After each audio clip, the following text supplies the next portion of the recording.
Hello guys, আমি তোমাদের miss ফাইজলামি। তো আমি তোমাদের সাথে নিয়ে আসছি নতুন একটা ব্লগ ভিডিও। তোমরা তো জানোই আগামীকাল দোল পূজা। দোল পূজা উপলক্ষে আমাদের বাড়িতে একটা ছোট্ট করে মাটি দিয়ে সিঁদুর বানানো। তো আমি এখন সেটারই প্রস্তুতি করব। তাহলে তোমরা সবাই দেখি তো আমার সাথে দেখতে থাকো কিভাবে দোল তৈরি করা হয়। প্রথমে আমি জায়গাটাকে পরিষ্কার করে নেব। এই যে জায়গাটা, এই জায়গাটা দোল বানানো হবে, এই জায়গাটাকে পরিষ্কার করে নেব। কারণ জায়গাটা প্রচুর নোংরা হয়ে আছে।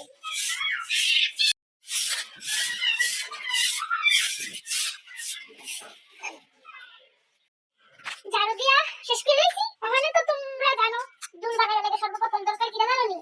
মাটি। তাহলে মাটি আনতাম জানো, এই তো বালতি লইছি আর ওখানে মাটি।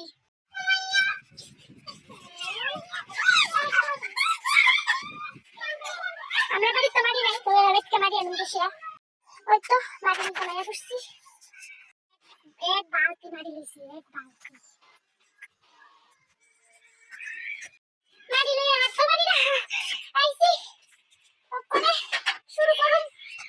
তোমরা দেখো কেমনে আমি বানাই, জানিও তোমরা দিকে হয়নি, যদি হয়ে থাকে কইও।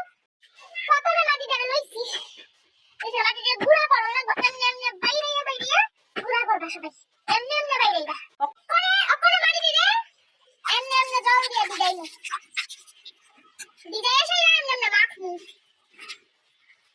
শক্ত শক্ত শক্ত শক্ত এমনি এমনি খাবলাইয়া মাখবা, এমনি।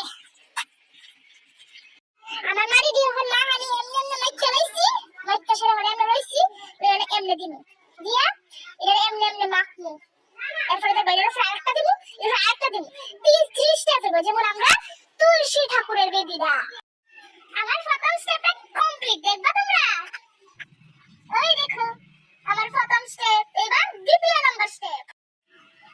দেখো আমার দুল শেষ হয়ে গেছে বানানো, প্রায় শেষের পথে। এবার এটাকে এভাবেই রেখে দেব, কালকে শুকাইলে পরে তারপরে দিয়ে সেরা।